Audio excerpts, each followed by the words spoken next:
Hello, hello, je suis ravie de vous retrouver aujourd'hui pour vous parler des dérives du couple sacré, du couple conscient en fait.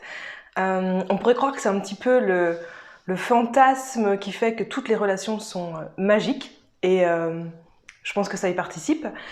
Mais j'ai pu remarquer des dérives dans lesquelles c'est important de faire attention de ne pas tomber et j'en ai 3 à vous proposer et bien sûr je vais vous parler de chaque dérive avec chaque antidote, qu'est-ce qu'on peut mettre en place proactivement ou en réparation si t'en es déjà là pour éviter ça. Alors la première dérive c'est le fait de créer un couple avec une intention, en tout cas un objectif qui devient quasi toxique. Je m'explique.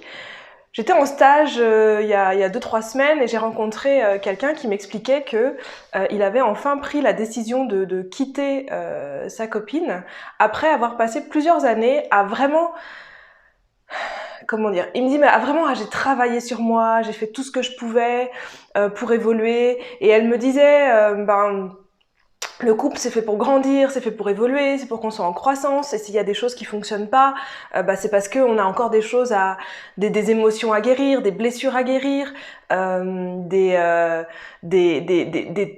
l'ego, enfin des conditionnements à lâcher, on a encore des réactions qui viennent de l'ego et c'est exactement le discours en fait qu'il y a autour des couples conscients, couples sacrés et il me disait mais en fait j'en pouvais plus, en fait mon couple c'était que ça. Et il y avait plus de kiff, il y avait plus de plaisir, il y avait plus de joie en fait à être en couple.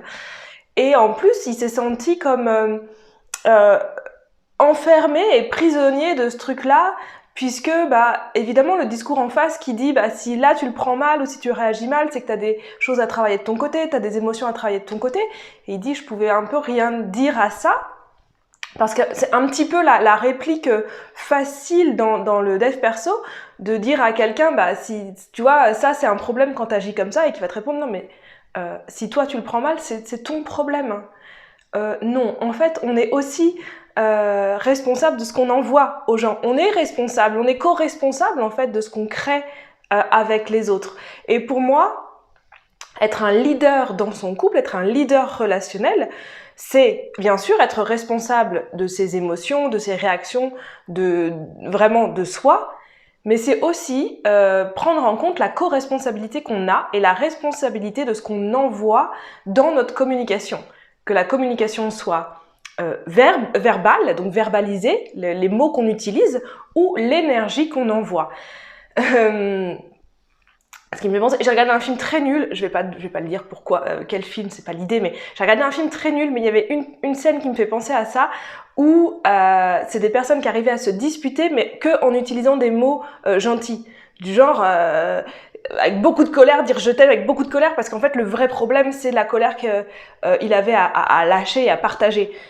Les mots dans ce cas-là n'ont plus aucune importance, c'est l'énergie qu'il y a derrière. Donc on est responsable de ce qu'on envoie à l'autre, et ça si on le prend pas en compte, et qu'on est toujours dans cette dynamique de chaque fois qu'il y a un problème, je dois avancer, je dois guérir, je dois regarder ce qui ne va pas chez moi, et ensemble, comme ça, c'est d'oublier que le couple, c'est peut-être autre chose. Et ça, c'est exactement l'antidote que j'ai envie de te partager, c'est qu'est-ce que tu veux que soit ton couple et qu'est-ce que vous voulez que soit votre couple ensemble?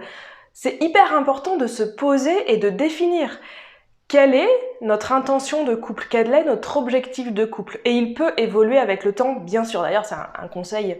On évolue, on est en mouvement, on change tout le temps. Donc votre objectif, votre intention de couple a besoin d'évoluer avec vous. Dans notre histoire avec Eloa, je sais qu'il y a vraiment des phases dans notre couple avec une phase vraiment de voyage, de liberté, de profiter de la vie, de kiffer l'instant vraiment sans se poser la question de qu'est-ce qui vient plus tard. On a une phase vraiment de croissance ensemble, de le couple c'est pour grandir, c'est pour évoluer. Aujourd'hui, je dirais qu'on avance encore différemment avec le couple, c'est une équipe. C'est bien sûr, ça nous permet de grandir, mais avant tout, on est en couple parce qu'on a envie de participer au bonheur de l'autre et à prendre soin de l'autre, et c'est pas quelque chose d'individuel. Je viens pas chercher quelque chose dans mon couple qui va me rendre heureuse. Je suis responsable de moi et j'ai envie qu'Eloa soit heureuse. Vous voyez, il y a quand même une différence aussi qui parfois est oubliée dans la partie le couple est là pour grandir et on vient chacun prendre de quoi grandir dans le couple. Donc ça, c'était la première dérive. Attention à ne pas perdre le plaisir, à ne pas perdre le kiff, à ne pas perdre la véritable intention que vous avez pour votre couple. La deuxième dérive que je vois quand j'accompagne mes clientes et mes clients dans le couple, c'est, et ça part d'un très très bon sentiment, ça part vraiment de quelque chose de positif, c'est cette capacité à mettre en place des actions, on va dire correctives dans le couple, des actions pour changer la dynamique du couple et pour la rendre plus agréable et plus harmonieuse. Mais cette capacité à choisir des actions qui sont en fait, quand on creuse, une manière d'éviter que l'autre s'énerve, une manière d'éviter que l'autre soit activé dans ses blessures et qui en plus vont à l'encontre de ce qu'on veut vraiment. Je vais te donner un exemple, ce sera plus simple. Donc je parlais avec une de mes clientes et qui me disait « Oui, donc mon mec, quand il se passe ça le matin avec ma fille, donc elle me décrit la situation, je sais que ça l'active, ça l'active dans sa blessure. Donc je me suis posée avec moi-même et je me suis dit « Ben ce truc-là, je vais arrêter d'en parler avec lui, je vais gérer moi avec ma fille et comme ça, pas de problème. » Ça peut sembler idéal, on évite le problème et tout va bien, elle a pris sa responsabilité, elle a regardé où est-ce qu'elle avait du pouvoir et c'est ok. Mais par contre, à long terme, c'est ingérable. À long terme, ça ne peut pas fonctionner puisque le problème de fond n'a pas été révélé, mis en lumière. Le problème de fond n'est pas réglé. Cette situation, si elle arrive, parce que ça peut arriver qu'elle arrive quand même ou à un autre moment, tu vois, il sera activé dans sa blessure et elle n'aura pas les clés pour réagir et répondre à ça de la meilleure manière qui soit. En plus, son idée d'éviter cette situation-là, je te renvoie au numéro 1 que j'ai partagé, c'est que ça n'allait pas du tout dans ses intentions de couple. Ça ne va pas, ça n'est pas cohérent avec le couple qu'elle veut construire pour elle. Donc ça ne fonctionne pas. Donc ça, c'est vraiment une deuxième dérive que je vois chez les couples conscients, les couples sacrés, c'est d'avoir cette capacité à prendre la responsabilité de faire des changements qui vont éviter les conflits, en fait, et qui vont au premier abord rendre la situation plus harmonieuse, mais qui ne règle pas les problèmes de fond. Et les problèmes de fond, il y a un moment donné, ils ressortent, c'est sûr. Donc l'antidote pour ça, c'est surtout de ne pas vouloir éviter les conflits. Les conflits, ils sont importants. Ça veut pas dire qu'il faut se crier dessus tout le temps. C'est pas, en tout cas, moi, c'est pas mon intention de couple. C'est pas ce que je veux vivre au quotidien. Mais par contre, éviter les conflits, c'est la meilleure manière d'arriver à une séparation à un moment donné, limite parce qu'on a mis le sel trop à droite sur la table, parce que tout reste en profondeur, tout reste dans l'énergie. La colère qu'on a, la frustration qu'on a, ça reste dans l'énergie, ça reste dans la communication du couple.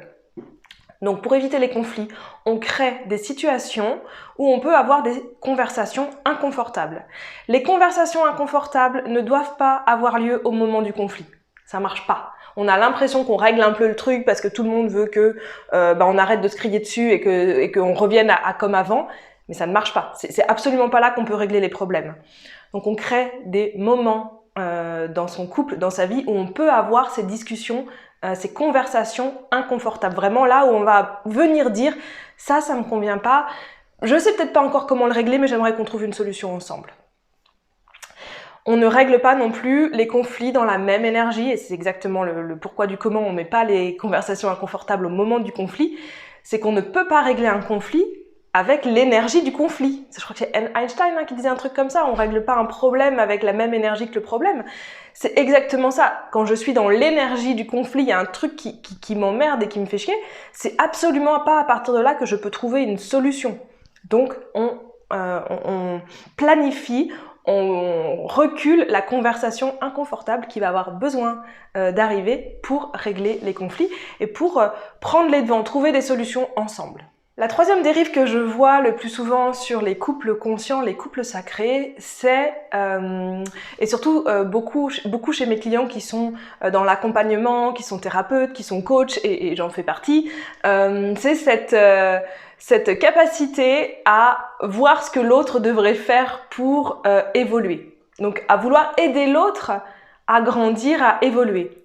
Sauf que on parle de développement personnel et pas de je développe mon conjoint, je développe mon partenaire, je développe ma meuf ou je développe mon mec. C'est pas ça l'idée. Alors bien sûr que plus on a travaillé sur nous, plus on a cette expérience de savoir qu'est-ce qui active une blessure, de comprendre, de prendre conscience des schémas de l'ego, plus ça va être facile de le voir chez les autres. Et c'est toujours plus facile de le voir chez les autres. Ça fait vachement plus mal aux fesses de le voir chez nous. Donc évidemment qu'on va le voir chez l'autre en premier. C'est un miroir. Il nous sert à être capable de... Enfin, il nous sert. Dans ces cas-là, il a cette utilité, l'autre, de nous permettre de voir en fait ce qui se passe. Mais ce qu'on voit chez l'autre, c'est quelque chose qu'on a vu d'abord chez nous, ou en tout cas, qui existe aussi chez nous. Donc en aucun cas, l'objectif, c'est de développer son partenaire. Et encore une fois, si on revient au point numéro 1, est-ce que c'est vraiment la relation de couple que tu veux? Est-ce que tu veux être le psy, le coach ou le thérapeute de ton partenaire? Est-ce que c'est ça, à long terme, qui va te rendre heureuse? Et si oui, bah, trouve quelqu'un qui est d'accord d'être le coaché, le psychanalysé ou le thérapeutisé de toi, tu vois? Et que ça va rendre heureux sur du long terme.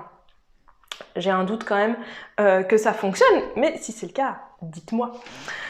Donc vraiment, prendre conscience de ça.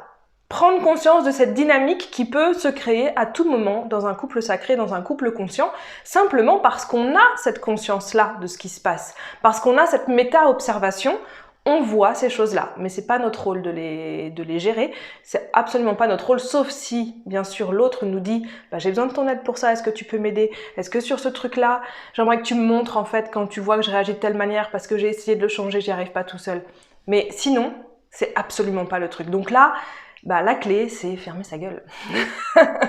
Se mordre la langue. Ou, comme on disait nos grands-mères, tourner la langue cette fois dans sa bouche avant de parler. C'est le meilleur antidote que je peux te donner pour ça. Et à la rigueur, revenir à soi. Parce que la vibration de l'autre, ce que l'autre vit, on l'a en soi aussi. Donc on peut regarder, ok, là je vois ça chez elle, je vois ça chez lui, ça m'énerve. Pourquoi est-ce que ça m'énerve? Qu'est-ce que ça vient me dire à moi? Ou est-ce que j'ai du pouvoir sur moi par rapport à ça? Mais je laisse l'autre de son côté. Et la meilleure chose que je peux faire pour l'autre, c'est simplement être un soutien dans le sens accepter ce qu'il est en train de vivre à partir du moment où ça ne me remet pas ça ne touche pas mon intégrité, hein, bien sûr. Mais comment est-ce que je peux être un soutien pour l'autre? Comment est-ce que vraiment je peux soutenir la personne que j'ai en face de moi et que j'ai envie d'aider, bien sûr, mais sans être dans ce parent hélicoptère ou le sauveur ou le thérapeute en fait. C'est vraiment cette place de thérapeute qui, à un moment donné, va déséquilibrer la relation si elle est prise trop souvent et qui fout la merde parce que du coup, dans cette place de thérapeute, bah, encore une fois, on va oublier le kiff, le plaisir, le fait d'être un couple, la partie sensualité, sexualité, ça n'a plus de place à cet endroit-là. Donc c'est le risque, c'est de perdre tout ça dans son couple.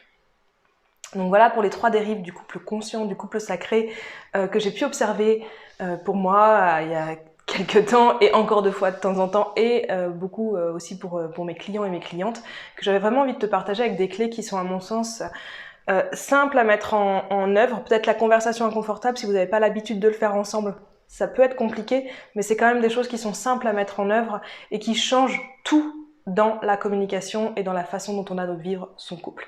Dis-moi en commentaire qu'est-ce qui te parle le plus, qu'est-ce que tu as envie de tester, et si tu t'es déjà reconnu dans une de ces situations, aucun jugement, j'y suis passée aussi.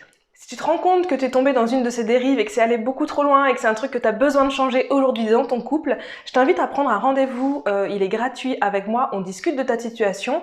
Au mieux, c'est un petit truc et tu repartes à la solution et c'est fini. Si c'est quelque chose d'un peu plus gros, je te parle du chemin qu'on peut faire ensemble et du chemin que tu vas avoir à faire pour régler vraiment cette problématique de fond, donc c'est-à-dire régler durablement cette problématique de fond, et je te propose de travailler ensemble. Donc le lien, il est juste dans la description. Je te souhaite une très bonne journée et je te dis à bientôt. Salut!